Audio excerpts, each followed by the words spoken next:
Hey everyone, so after a long hiatus, I am back on two wheels. Now I've actually had my motorcycle license for over 20 years, but getting busy with life and a lot of other things, I actually haven't ridden a motorcycle in a number of years, but now that has changed. So today I want to talk about the research, buying process, and my first impressions of this Honda CB650R.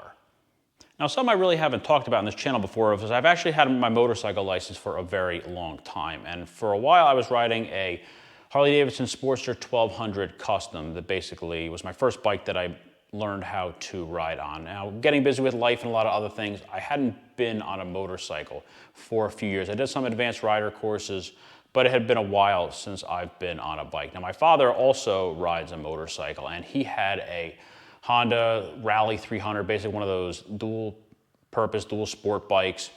But he had it for a short period of time. He didn't really like it. It was geared pretty low, and it was just a little bit too much dirt bike for him. So he wanted more of a street bike. So me and him just started going around to all the big dealers in the state of New Jersey, kind of just looking at what was out there, since I had been out of the motorcycle market for a while. But I enjoy going to dealers and basically just kind of looking what they have and basically getting up to date with what's going on in the motorcycle market.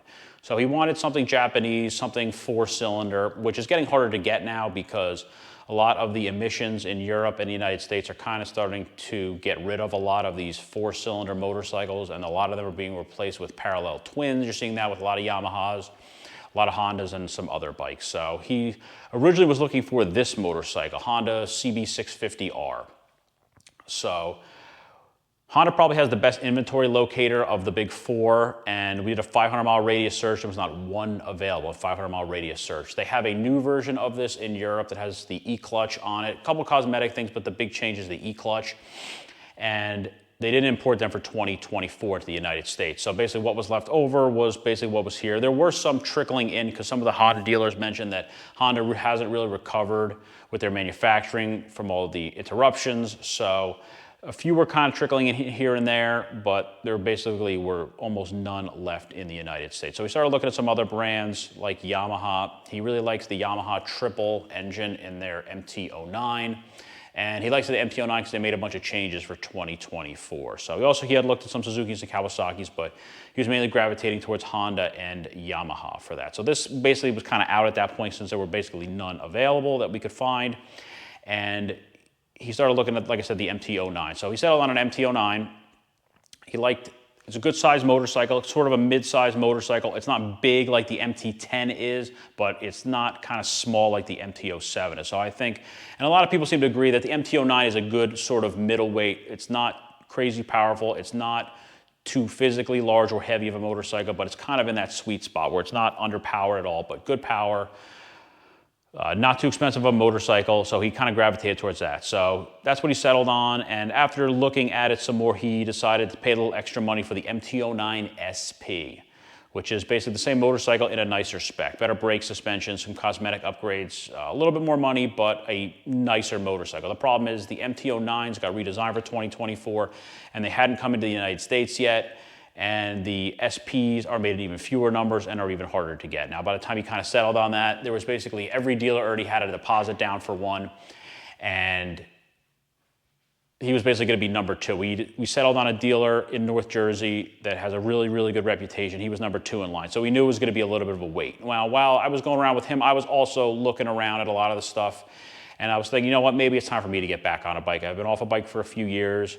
Originally, I was thinking about getting something like a super sport. I'm like, you know what, let me kind of ease back into it. Let me get something that's more of something sporty, something like this, a naked, something that's a little bit more usable for just running errands, just using it as an all-purpose sort of motorcycle, for an all-purpose street motorcycle. So like him, I was looking at the four-cylinder motorcycles, which are becoming few and far between. I like the four-cylinder bikes. He likes the four-cylinder bikes. His first motorcycle was a Honda 750 in the 70s when they first came out with them. So these are what I started looking at. And it's starting to become slimmer and slimmer options to get these things because of the emissions requirements. I looked at some Kawasaki's like the Z900, looked at some Suzuki's like the GSX S750, and obviously there was none of these available. I didn't want to get an MT-09 because he was getting that, and I didn't want to go something as big as an MT-10 because it's just a big bike. So something mid-size like this. wasn't really a fan of some of the stuff on the Kawasaki. I actually went and looked at a GSX S750 in person, but this is why I always tell people it's very important to look at things in person before you really want to buy something, because I went to a dealer, had one about an hour away with cash in hand, and I thought I was going to buy it, and I looked at the bike. I just didn't like it in person. It looked kind of cheap. I didn't like some of the setup on it, so I ended up actually not buying that bike. So after kind of reading a lot of the stuff, looking at the stuff that was available in Europe, I figured this is probably going to come out. Because one thing I like to do when I go to dealers is I like to ask all the dealers the same questions to see the consistent answers that I do or do not get between dealers. And every dealer I talked to, there was a Honda dealer, all said the same thing. They said, from a dealer standpoint, Honda's the worst company to deal with. They give you no heads up about what's going on. They basically said, we find out the day that the general public finds out. We have no heads up. They aren't building the bikes in big enough numbers because they're in really high demand. So we typically get allocations and we get what we get. We can't even, unlike a car where you might get an allocation for a specialty car, you can still pick your options, colors. They said with us, they basically tell us what we're getting. This is the bike you're getting in this configuration, this color, that's it. If you don't like it, trade with another dealer. So they said they're kind of tough to work with, and it can be kind of hard to get the exact bike you want. You really might have to go around to different dealers and basically try to fight some of the dealers that do a lot of the markups on these bikes. So I thought, well, you know what? I didn't like some of the other stuff that was out there. I don't want to get MT-09, and I can't find this bike. So let me maybe just table this till next year. My father's probably gonna be waiting a while for his MT-09 SP. I'm probably gonna be waiting a while. And I like the new E-Clutch a lot of good reviews on that thing from the European riders. Seem to rant and rave about it. If you haven't seen it, it's basically a clutch, a mechanism that articulates the clutch. It has a clutch lever like normal, so if you want to use the clutch like traditionally you do, you do. If you don't, you never have to touch the clutch. It's basically semi-automatic. All you have to do is shift with your foot.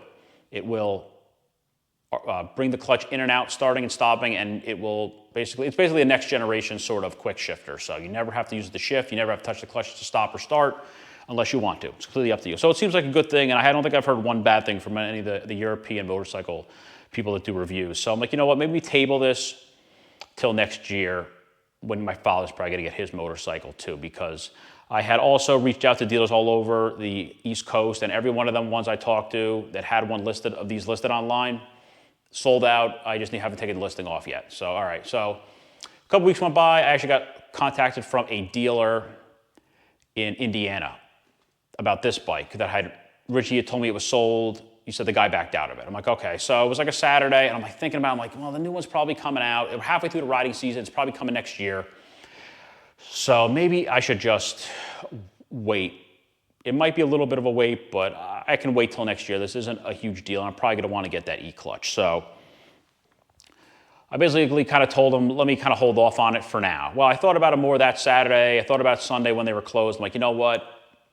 With all these dealers telling me they're not making the bikes in high enough numbers, it could be a huge wait for this new E-Clutch. That thing might not be available till 25. It might take a while for it to come out. Who knows? I could be waiting 6 months to a year for that bike. So my father, same thing. He'd be waiting a long time for his MT-09 SP because those things are in super high demand because they updated them for 24 as well, and they're hard to get. The dealer says he's maybe going to get one this year. So his bike might be a wait. So I called back on the Monday when they had opened up, and I said, all right, maybe I'll just buy this thing. We'll both ride it in the meantime while I'm waiting for the updated version of this. This will keep him happy. We can kind of both experience this bike, see what it's like. Because he wanted this bike too.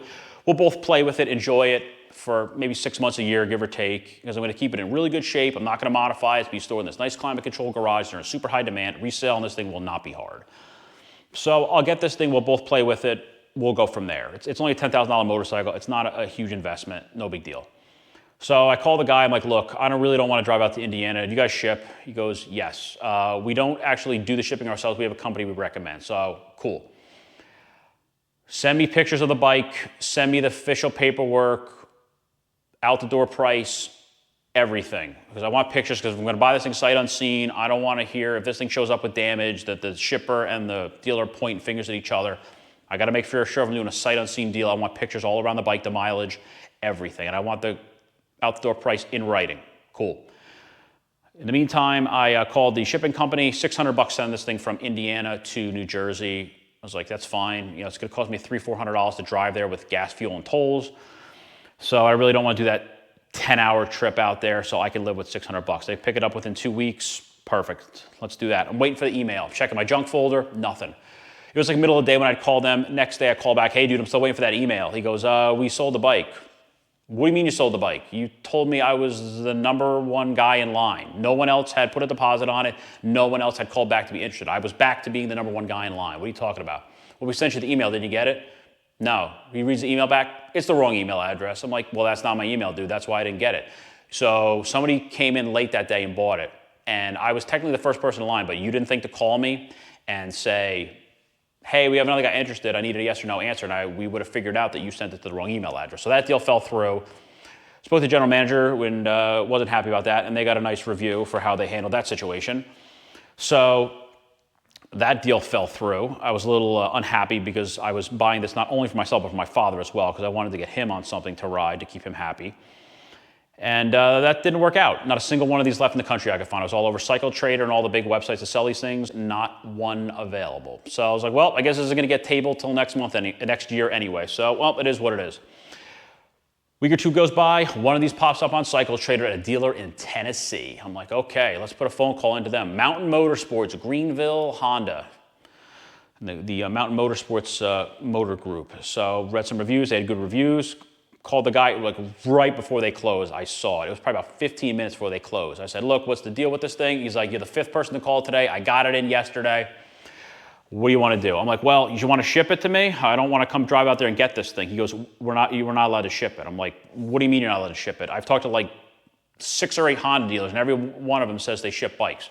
He goes, technically, we're not allowed to ship it for liability reasons. You have to come here, sign the paperwork. I have to show you the motorcycle because if you crash it, and I didn't show you the bike, Honda can drop my licensing agreement if you try to sue them. I was like, I never heard that before. I'm like, all right, well, let me think about what I want to do with this. Hung up with him. The next morning, I immediately went out to my local dealer that I have a very good relationship with. I try to buy all the stuff through him if he can get me bikes. What's the deal with this? This guy's telling me they don't ship. He goes, technically, he's right. I was like, really? I've never heard that. He goes, technically, he goes, we do that too. He's supposed to have you go over the bike with you for liability reasons. He goes, we actually do this exact same thing. I'm like, okay, well, at least this guy's a straight shooter and not giving me this answer. So I talked to my father a little bit. I'm like, you really want to do this trip? This is going to be about as same as it was for one of my other cars. This is going to be about 10 hours each direction. Well, this is going to be another 24-hour day being up and doing this thing. What do you want to do? He's like, well, let's do it. Okay, I call the guy back the next day. I'm not screwing around. I'm not going to lose this bike. I'm giving you a deposit right now. I was like, did anybody else call you back? He goes, no, I had a guy that might want to come in around noon, but he goes, nobody yet. Done. Here's my credit card number. I want a deposit on the bike. Done. Sends me the paperwork with the photos immediately, out the door price and everything, ready to go. So I was like, I'm locked in. He goes, you're locked in. The bike is yours. I was like, all right, well, I'm in New Jersey. It's going to be a long trip. I'm probably going to shoot to pick this bike up in a week or two. I'll keep you posted from there. So the guy was good about answering any questions. This actually ended up being the general manager for the store, which I later found out. Awesome guy to deal with. So he just kind of was texting back and forth. Hey, what do you want to do with payment? I was like, you guys take a personal check if I mail it to you? He goes, no, they don't want to do that. I'm like, all right, well, I'll just show up with cash on that day. He goes, okay, that's fine. So originally we were going to put this bike in the back of my father's truck. We were going to take his truck out there, and he decided, you know what, let's just do a trailer. So I actually rented one of those U-Haul motorcycle trailers. Awesome trailer. If you want to transport a motorcycle, get one of those U-Haul trailers. They're $15 a day. So I just rented it for 2 days so I didn't have to rush trying to get it back. So with tax and insurance, I think it ended up being like $50, under $50 for 2 days.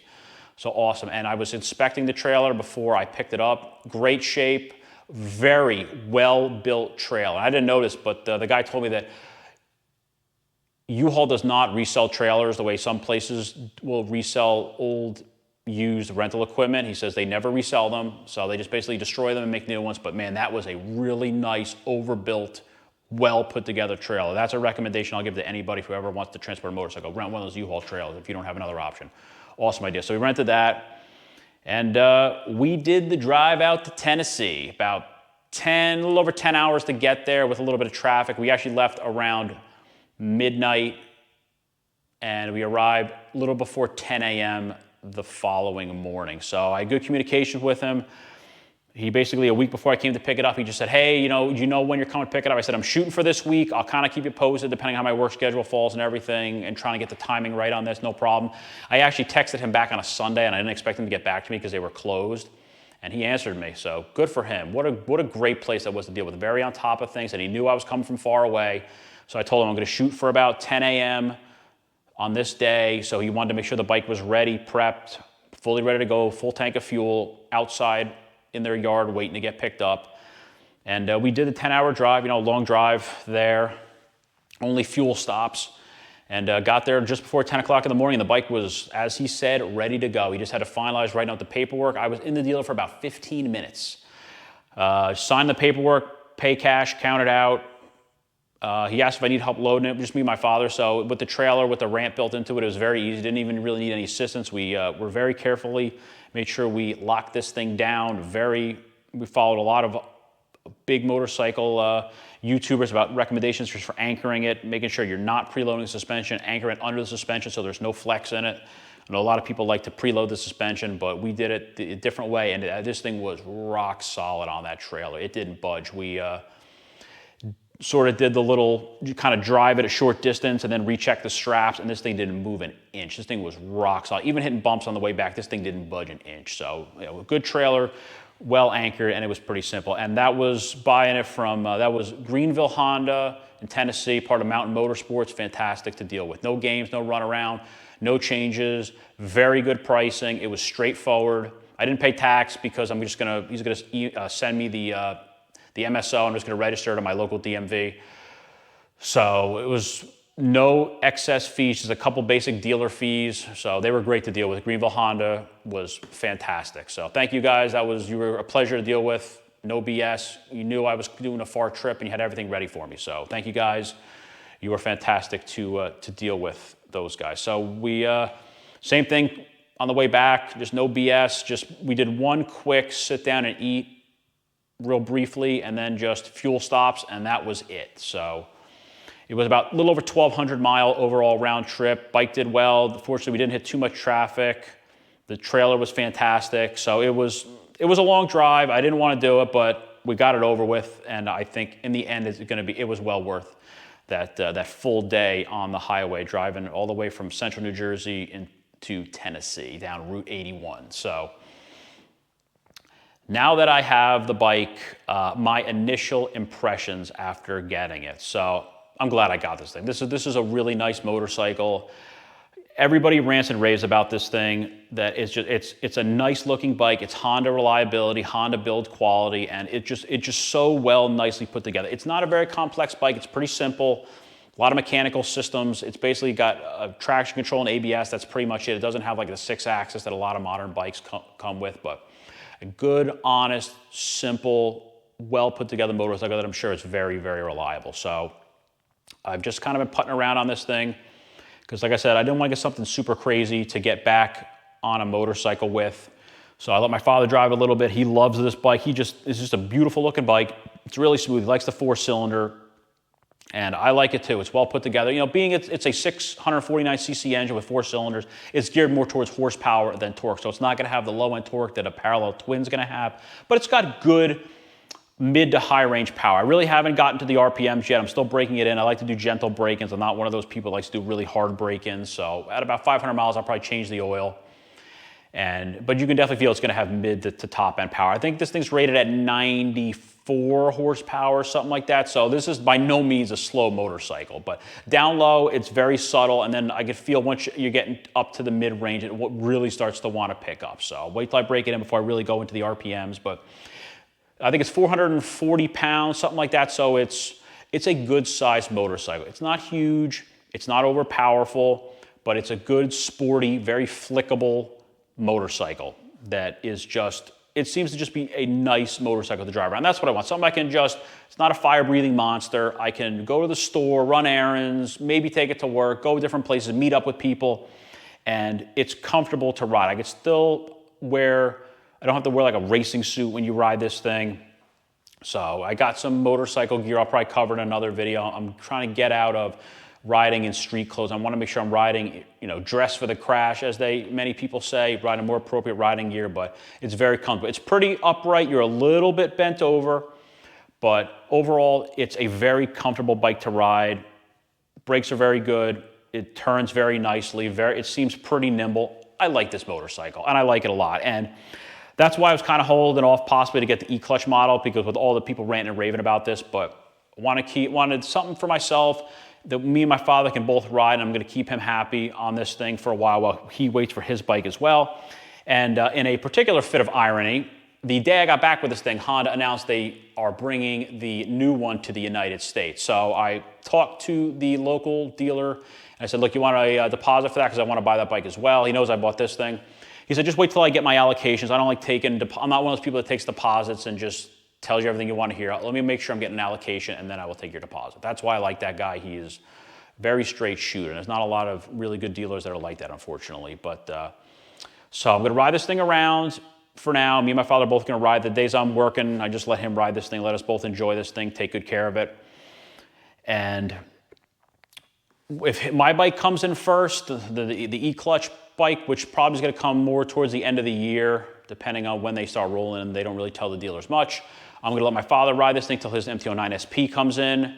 If his bike comes in first, I'll just ride this till my new CB650R comes in, and then I'll see which one I like better. It's probably going to be the newer one because of the updates they did in the E-Clutch system. And then I'll probably just go on and just, pass this thing on to the next owner. But we're both going to enjoy this thing because I have a feeling it's probably going to be, we won't both have our newest motorcycles until next year. So someone will be able to ride and enjoy this motorcycle. And I don't beat on my cars. I don't beat on my bikes. I'm not going to beat on this thing. I'm not modifying this thing. The only modifications I did were a set of frame sliders and a radiator protector, and that's all I'm going to do to this thing. Just enjoy it the way it is. And if I eventually decide, let's get something faster, maybe get a super sport bike, then I'll go that route. But I'll probably at least keep the new CB650R as kind of a putt-around bike and maybe get something super sport for more sporty rides. But so that's kind of the buying process. It didn't end up being too bad. The only really issue was really just the inventory of these things. And my initial impressions are this is a fantastic motorcycle. Everybody loves these things. That's why they're so hard to find. Dealers are getting, even just private sales, people are getting almost MSRP for these things used because it's just such a fantastic motorcycle. It's well put together. It's very smooth. These four-cylinder engines are getting harder and harder to find because of the emissions regulations getting stricter throughout the world. And it's just this is a nice, good, honest, easy to ride bike that you can use for a multitude of things. And haven't put a ton of miles on this thing yet, but I plan to ride it around and really enjoy it because it's a great motorcycle to ride. So I hope you enjoyed the video. Thanks for watching.